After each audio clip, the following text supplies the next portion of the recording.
Еврорадио.FM. Вітаю ўсіх слухачоў Еўрарадыё. У студыі для вас працуе Зміцер Лукашук. Гэта сумесны стрым Еўрарадыё і Е-прамовы. У нас в гасцях сёння у чарговы раз гурт Троица.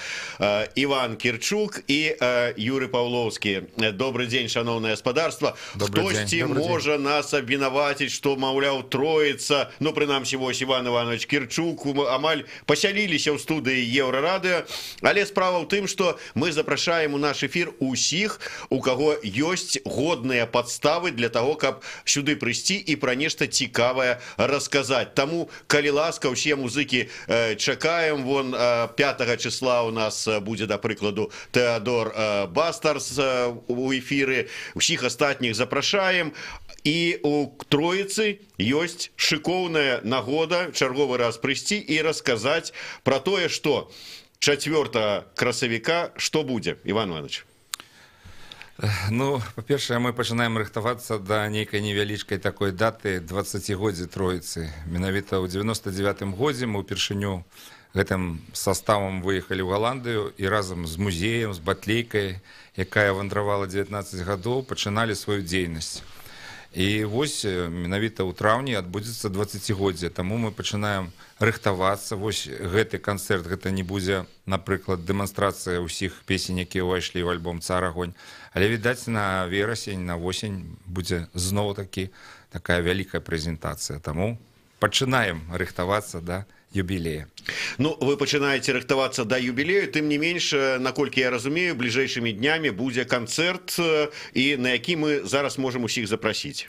Так, мы запрашаем усіх. Вы бачыце, што мы прывезлі афішкі, прывезлі флешку тых, хто заказваў лоты, кампакт-дыскі, нават прыгожыя майкі, якія распрацаваў Юрий Павловскі разам з Міраўладам Палачычам з Бярэсця. Мы запрашаем, таму што нам, па-першае, вельмі прыемна, калі збіраюцца беларусы паслухаць старадаўнія беларускія песні ў сучаснай апрацоўцы. Па-другое, ёсць магчымасць, а вельмі адказная, паказаць нейкія новыя свае праграмы, новыя, будзем казаць, новыя праекты, якія, над якімі працуе гурт. Таму што, ну, мы не спыняемся, ёсць магчымасць падрыхтаваць нешта новае.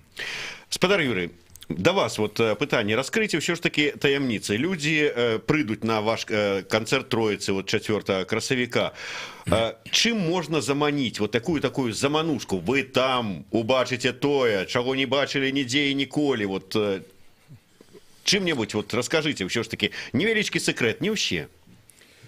Ну, я не знаю, какой секрет у нас может быть. Ну, на самом деле, наверное, вот люди увидят то, что происходит в группе «Троица», этно-трио «Троица», на 20-й год ее существования. Собственно говоря, это впервые можно увидеть, потому что это будет первый концерт в этом году, тем более это будет большой концерт, то есть в большом зале, длинный, как минимум, наверное, на 1,5 часа, это минимум. Ну, прошлый концерт у нас был 2 часа, сольный в этом же зале. Не знаю, сколько мы выдержим в этот раз, но это все зависит от зрителей. То есть, если они будут требовать, как в прошлый раз, то придется, как говорится.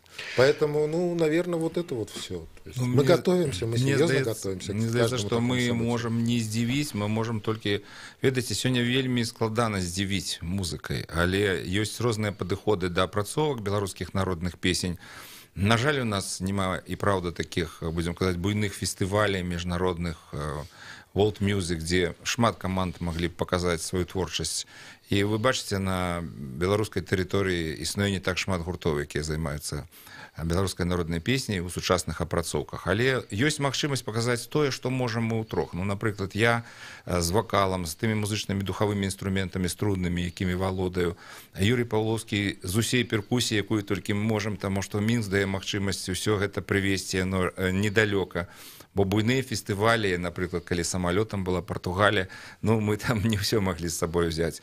Юрий Дмитриев зноў-такі зможа ўзяць усю струнную групу і свае гітары, з якімі робяць таксама розныя аранжыроўкі. Таму гэта музыка, будзем казаць, траіх, але дзякуючы нашым продкам, якія пакінулі нам свое багацце.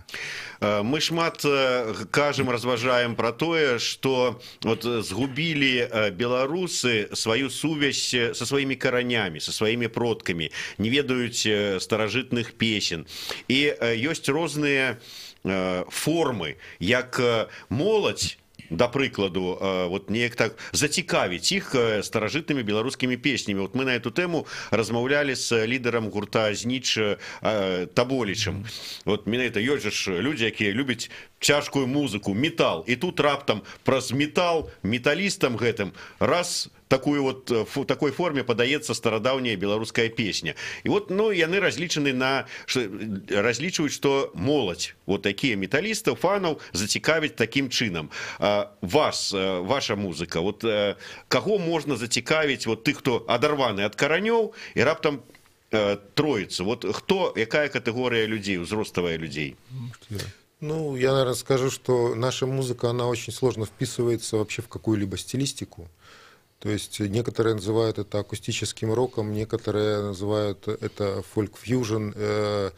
Там были у нас еще какие-то определения, но полностью это все не подходит к нам. И когда мы приезжаем на какие-то зарубежные фестивали, нам всегда и промоутеры, и продюсеры какие-то говорят, что у вас очень оригинальные аранжировки, в том смысле, что такого вообще никто не делает. Поэтому, ну, наверное, у нас спектр очень широкий. В связи с тем, что мы используемся в основном акустическими инструментами, и акустическими инструментами разными, и в том числе разных стран мира, это, ну, это и познавательно, наверное, для кого-то будет какой-то инструмент увидеть, который он вообще первый раз увидит в своей жизни. Поэтому спектр у нас не металлисты, то есть и металлисты могут быть, и не металлисты. То есть все люди, которые просто любят хорошую музыку и интересуются этой хорошей музыкой. В то же время она сделана на основе, на фундаменте нашей белорусской многовековой истории, музыкальной, фольклорной, искусства, вообще всего, что у нас происходит. То есть фундамент у нас этот. Я хочу дадаць, што, ну, напрыклад, я буду нешта распавядаць, і вось тая практыка нават працы са студэнтамі, ведаеце, калі проста прагучала нейкая песня, яна можа і ў сэрца не вайсці, міма вушэй праляцець, але калі ты распавядаеш, з якога абраду, што ў гэты час рабілі, чаму менавіта яна выконвалася, вось яна будзе выклікаць той інтарэсы ў моладзі. Таму што, ну, напрыклад, калі ўзяць вяселле, старадаўняе вяселле, гучала да 400 старадаўніх песень, а можа гэта і не песні, можа это былі музычныя мантры, малітвы. А якія сёння мы спяваем песні на вяселле, самі ведаеце. Значыцца, мы не выконваем тых, будзем казаць, абавязкаў перад сваімі продкамі, таму што яны нешта напрацавалі, адзін аднаму перадавалі, спявалі. Некаторыя бабулі не ўмелі ні пісаць, ні чытаць, а ведаеце, валодалі якой інфармацыяй. Таму я і на лекцыях, і на сваіх канцэртах заўсёды нешта распавядаю. Такога не можа быць, што проста прагучыць песня. Мне вот была пагучала такая добрая сказ, што прыйдуць і будзе гэта цікава усім аматарам добрай музыкі. Неяк Ігор Варашкевіч з такім шкадаваннем казаў, што, на жаль, вот у нас адукаванне музычнае сярод звычайных людзей, яно неяк так вот ад аматараў цяжкага метала, які быў папулярны там напрыканцы 80-х, пачатак 90-х, адразу неяк пераскочыла на папсу расійскую, там блатны шансон, і не захапіла людзей, скажем, ні рытм-н-блюз, ні іншыя вот такія там стылі. Беларусы большасці сваёй іх не ведаюць просто. Нема такой папулярнасці того ж самага рытм-н-блюза, там блюза у Беларусі, як у Польшчы той же самай. Вот ўсё ж таки, наколькі шырокі пласт людзей у нас, якія менавіта добрую музыку прыйдуць слухаць, любяць слухаць? Я думаю, что у нас так же, как и во всех странах мира, очень широкий пласт, который любит хорошую музыку. Просто, ну, как бы для каждой музыки необходим какой-то фундамент, то есть это должна быть какая-то история развития. Тот же ритм-н-блюз в Америке и в Западной Европе развивался на протяжении последних, наверное, 100 лет. И это, в общем-то, огромная история, если в это вникнуть, это огромная музыкальная история. У нас такой, к сожалению, истории нет, и там, когда в тех же 70-х или 80-х, когда я начал увлекаться музыкой, приходилось там буквально по крупицам собирать какую-то историю музыкальную и для себя выискивать то, что тебе по душе. То сейчас информации огромное количество, также и в мире огромное количество информации. Когда на людей это все хлынуло, то, естественно, потребляется то, что ближе всего лежит на поверхности. Вот. Для того, чтобы потреблять тот же ритм-н-блюз или там другую, более сложную музыку, нужно немножко в этом всем покопаться, поинтересоваться, возможно, получить какое-то образование музыкальное, которого, к сожалению, у нас сейчас из школ практически ушло, насколько я знаю. Ну и так далее. То есть это серьезная история. И я думаю, что во всех странах аналогично происходит движение все это. То есть большинство, к сожалению, любит попсовую музыку. Но в то же время процент людей, которые любят хорошую музыку, везде большой. И это показывают и в том числе наши концерты. То есть, ну, филармония, если не аншлаг, то, как правило, полная. Полный зал. То есть это большой зал, полный, люди приходят и разного возраста. Хотя, в общем-то, и непростые времена, и по экономическим вопросам и так далее в стране. Ну, приходят, покупают билеты. Ну, это добра, потому что лепей будзе наш бренд добрая музыка, чым наш бренд дыктатура. Тым не менш, Іван Иванович, калі ўжо пагаварылі пра тое добрае, што было, можа быць, пра тое, што не зусім добрае. Што з рэпетыцыйнай кропкай у вас? Вот пастаянна апошнім годам чытаю там пра праблемы. То гэта. Ну, я могу сказаць так, што, ну, можа, задурылі ўсім галавой. Але, ведаеце, мы не проста шукалі нейкую рэпетыцыйную кропку, таму што, вы ведаеце, у меня ёсць два музеі. Адзін этнаграфічны, і зараз ён, дзякуй Богу, у дворышчы, гэта моя радзіма, каля Ліды, у млыне, а частка іншая музычных інструментаў, экспанатаў, маскі і так далей, батлейкі, все знаходзяцца ў мяне на працы, працую я у універсітэце культуры, гэта інстытут павышэння кваліфікацыі. І рэпетыцыйная точка ёсць, але няма той магчымасці ўсё гэта раскласць для троіцы, як мы марылі, каб гэта быў нейкі такі, ну, культурны цэнтр, каб маглі прыйсці іншыя людзі і так далей. Мы заўсёды марылі, таму што, напрыклад, калі перкусію ўсю Паўлоўскага расставіць, то можа якраз гэты пакойчык і займе. І вы зразумееце, што гэта не кожны, будзем казаць, гаспадар выдзеліць такія памяшканні. Таму мы бы не рабілі канцэрт, калі б не было рэпетыцый, але вось, ну, мы марым, што некалі будзе такая магчымасць. У нас вялікі архіў, ведаеце, у нас толькі у мяне, акрамя, відаць, 3000 кампакт-дыскаў, это рознай музыкі, этна, джаз, фольк, вялікая колькасць вінілаў, юры і так далей, і музычных інструментаў. Гэта мог бы быць такі культурны цэнтр, у якім панавала бы троіца, па-першае, таму што гэта ўсе экспанаты і музычныя інструменты нашы. А па-другое, што адукацыю можна было прыйсці некую атрымаць, майстар-класы і так далей.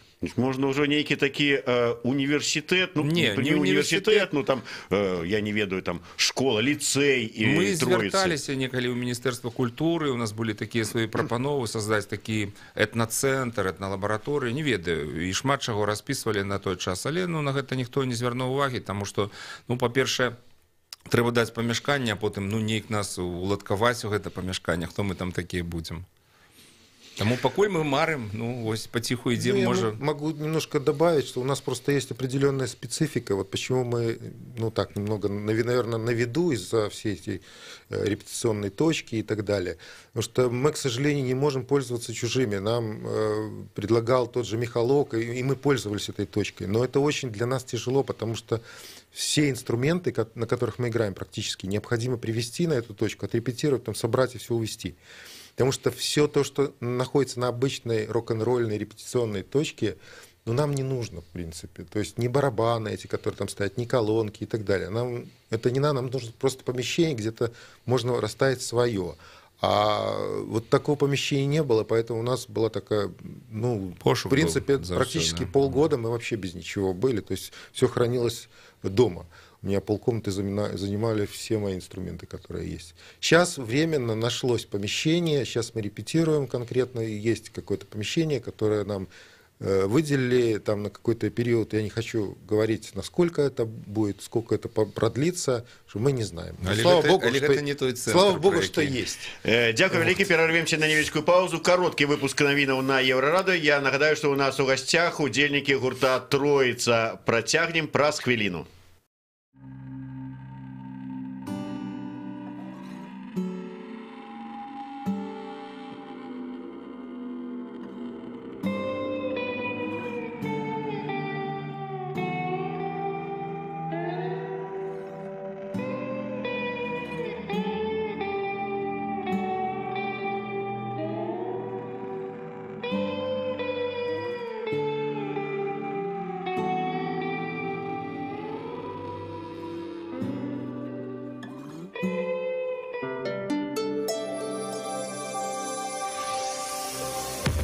Еврорадио. Час ведаць, што адбываецца.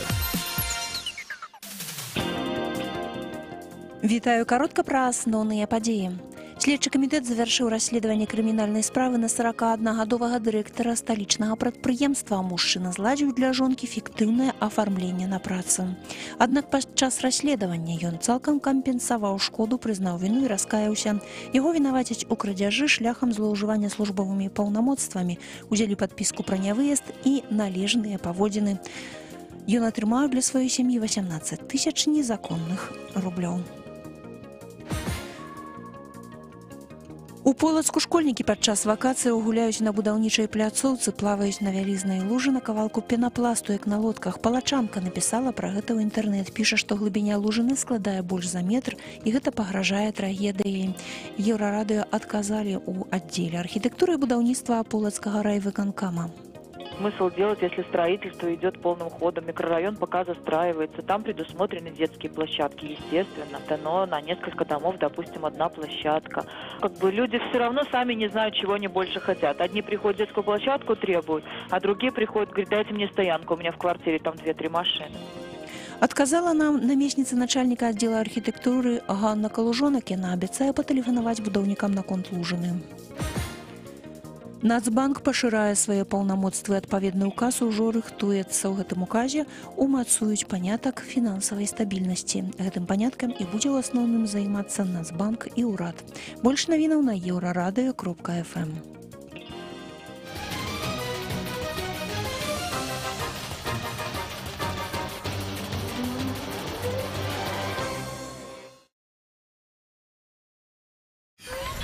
Еўрарадыё.фм. Вітаю ўсіх слухачоў Еўрарадыё. У студыі працуе Зміцер Лукашук. Гэта сумесны стрым Еўрарадыё і Е-прамовы. У мяне ў гасцях удзельнікі гурта Троіца, Іван Кірчук і Юрый Паўлоўскі. Спадар, Юрый расказаў пра проблемы с кропкой, вы рассказали про жаданне такого культурніцкага центра, там школы, лицея, в огуле не ведаю, як назвать, в принципе, и не важно назвать. Вы сказали, что ёсць ніхто как бы не адгукаецца на гэтую ідэю, але по вялікім рахунку, калі казаць про стварэнне такого Троіца центра, хто гэта павінен зрабіць, хто гэта павінен займацца? Ўсё ж таки гэта ваша адказнасць. Як Трусаў з Аленай Анісім захацелі і стварылі беларускамоўны універсітэт. Ці гэта ўсё ж таки павінна быць дапамога Міністэрства культуры, ці дапамога бізнесу? І як это зрабіць? Бізнес наўрад ли будзе сюды уникать. Дазвол павінен быць, па-першае, Міністэрства культуры, таму што мы займаемся і культурай, і абрадамі, і песнямі, і так далей. Таму дапамога нейкая з іх боку павінна быць. Па-першае, гэта памяшканне. Вы прыходзіце з бізнес-планам сваім па стварэнні такой Троіца школы. І кажаце, вам кажуць, так, калі ласка, мы не супраць, мы вам подпіс поставим, астатнія ўсё ваши праблемы. І вырашыцца пра пытанне ці не? Возьмецеся вырашаць. Ці ўсё ж таки Я пакуль не ведаю, што вырашаць. Памяшканне, ці набіраць слухачоў, і гэтак далей, рабіць вучэбны план, які існуе, напрыклад. На самом деле у нас попытка такая была, где-то больше 10 лет тому назад. Мы написали целую большую бумагу. В принципе, это похоже было на бизнес-план, действие без цифр и без каких-то экономических выкладок. И направили ее министру культуры. В какой-то момент все завертелось. То есть, в принципе, нам не сказали «нет».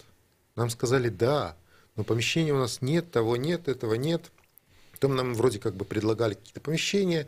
Потом все это слилось. То есть, человек, с которым мы контактировали, он просто перестал отвечать на наши звонки.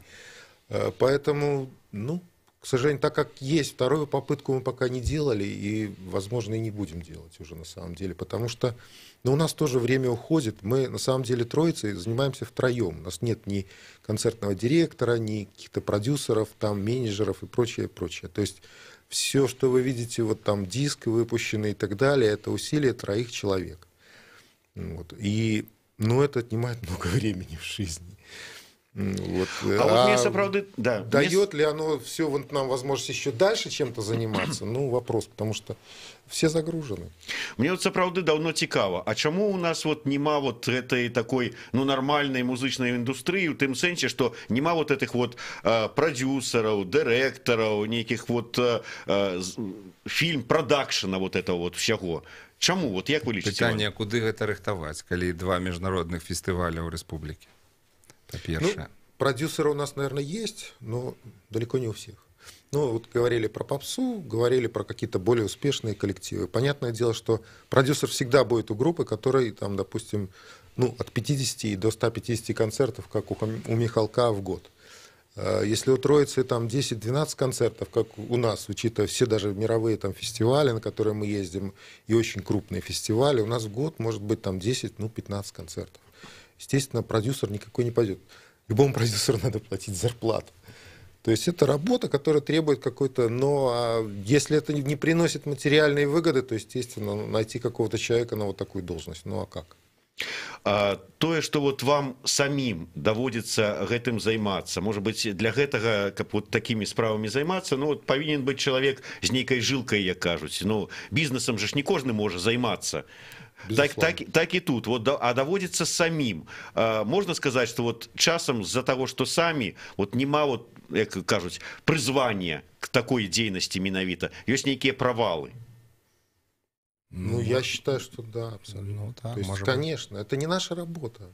То есть, ну, вот моя работа, это я могу там что-то по дизайну сделать и так далее. А моя работа там на барабанах играть и делать аранжировки в Троице. Ну, было... Вот. То же самое у Ивана. Это не его работа там писать бизнес-план или экономические какие-то выкладки, в которых он, ну, честно говоря, наверное, не очень компетентен.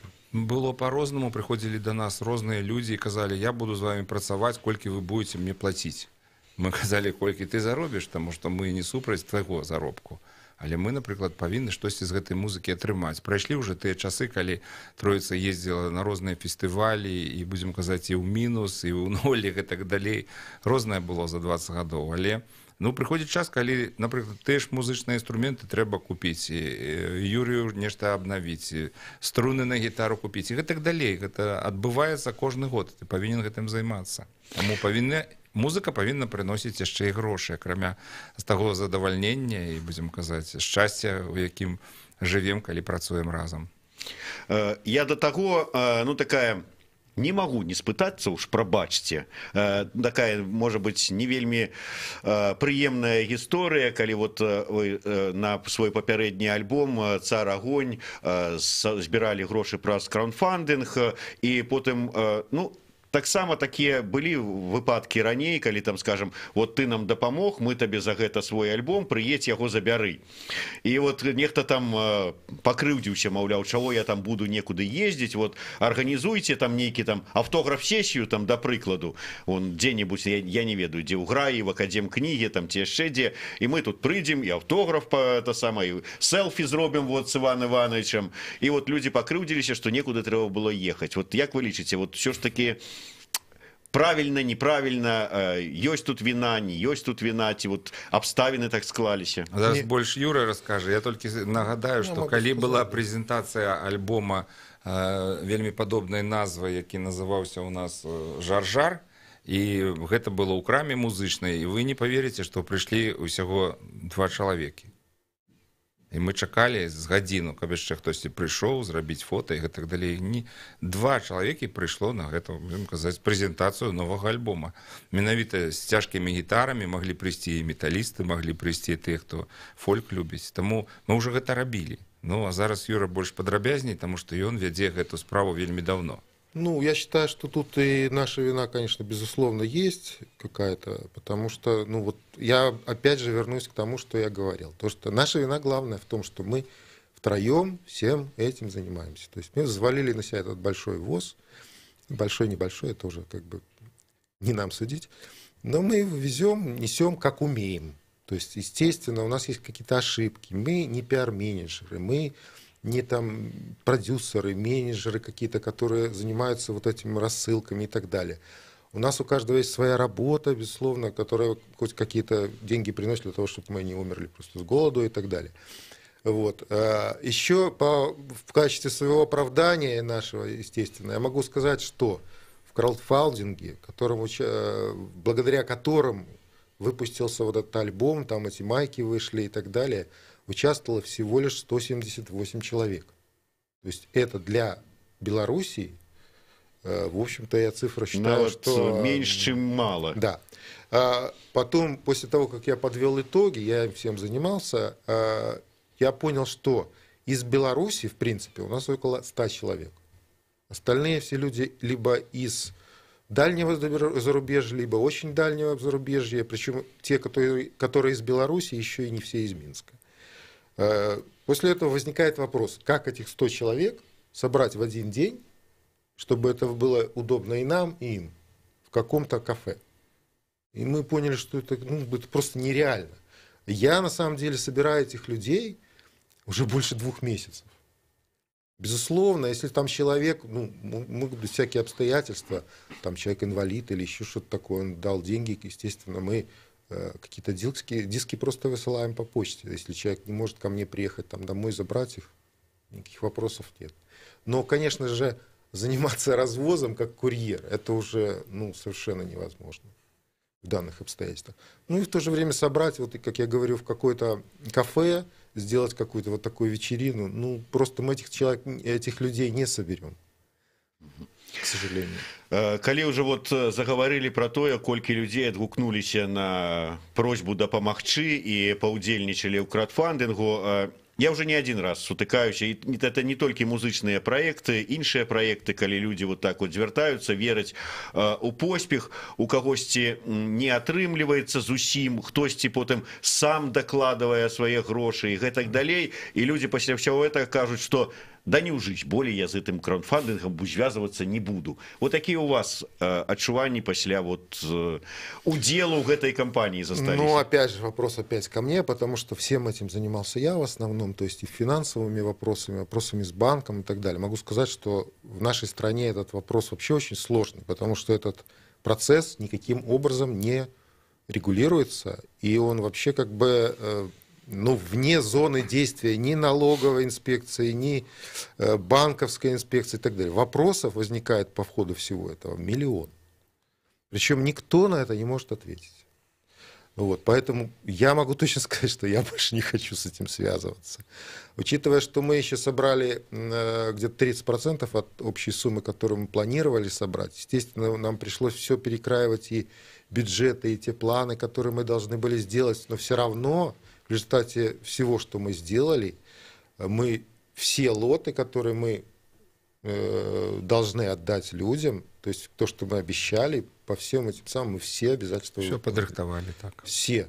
То есть за наши, не за наши деньги, сколько там мы на что потратили, это уже никого не должно касаться. У нас главное обязательство мы выполнили. Там по поводу того, как забрать, обращайтесь ко мне лично. Я уже разрулю как-то. Свой телефон так сам отдавал. Да.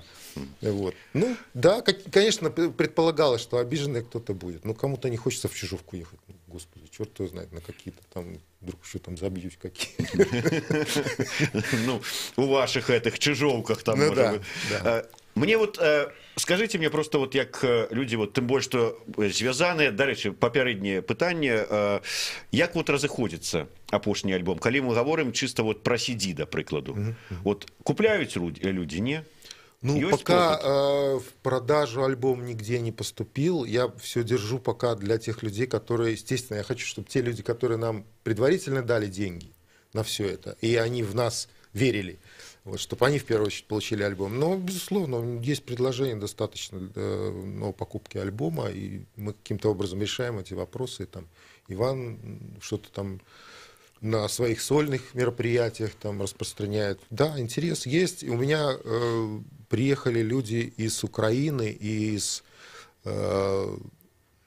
России и купили целую кучу альбомов, 5 штук, по-моему, сразу, потому что это коллекционеры, они сказали, что мы послушали звук и шикарно, что вы это все еще в Беларуси записали. Ну да, я разумею, коллекционеры, вот як нехта коллекционуя винил, зараз уже начинают CD коллекционовать, потому что, як мне кажуть, уже адыходить у историю и CD. Та же самая петля пристрастия недавно записала альбом, выклала его, зрабила сингл и все. Может быть, сапраўды прыспеў час уже адмовіцца ад запісу альбомаў, сабралі грошы на выданне альбому, сабралі грошы, запісалі яго ў добрай якасці, выклалі на розныя там рэсурсы, якія таксама адлічваюць грошы за праслухоўванне. Ну так, new technology такія. Вот як думаеце, Іван Іванович? Ну тут складана, потому что мы не ведаем, як это все праглядзець на гэтых ресурсах, як адбываецца продаж. Мы сутыкнуліся з гэтым вельмі сур'ёзна. Опять же, по поводу всех этих ресурсов, к сожалению, альбом это все-таки какая-то материальная вещь. И люди поэтому люди и винил любили, и до сих пор любят, и до сих пор пользуются спросом и так далее. Потому что это поставил на полочку, некоторые даже просто цифруют себе компьютер, слушают оттуда, а это на полочке стоит для красоты. Потому что вот оно есть, чтобы не портилось. Да, безусловно, все это будет отходить. Вот мы даже выпустили, у меня 3 флешки заказали по краундфандингу люди.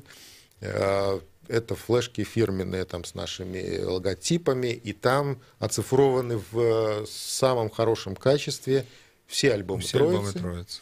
Вот, в том числе даже сольный альбом Керчука там оцифрован и так далее. То есть все эксклюзивные записи, которые у нас были, там есть. Скажи, вот заказали только там, где про ресурсы я могу сказать только одно, что если диски уже тоже давно не приносят каких-то материальных выгод, то есть все равно это, если учитывать все то, что мы вкладываем в запись, чисто материальная, то есть оплата студии и так далее, то диски не окупаются. То, что касается электронных продаж, то это вообще на самом деле какие-то капли. Электронные продажи выгодны тем, кто акулы шоу-бизнеса. То есть это поп-музыка, это там рок-н-ролл там, первого эшелона и так далее.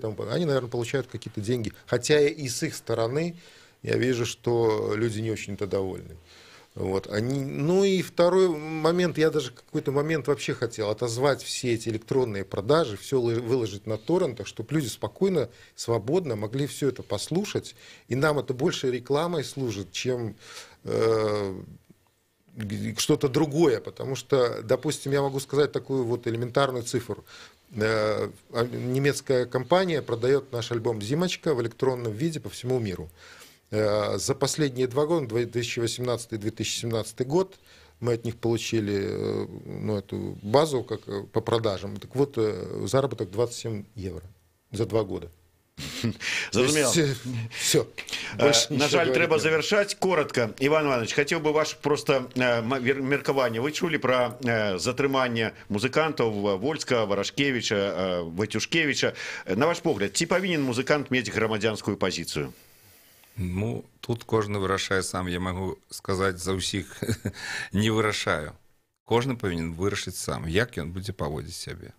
Напрыклад, Троіца заўсёды трымаецца чым далей ад палітыкі, каб нас не закрывалі, каб мы маглі ездзіць і гэтак далей. Можа, таму у нас 100 міжнародных фестываляў ўжо цяпер да Чылі, таму што было да Партугаліі, ад Малайзіі.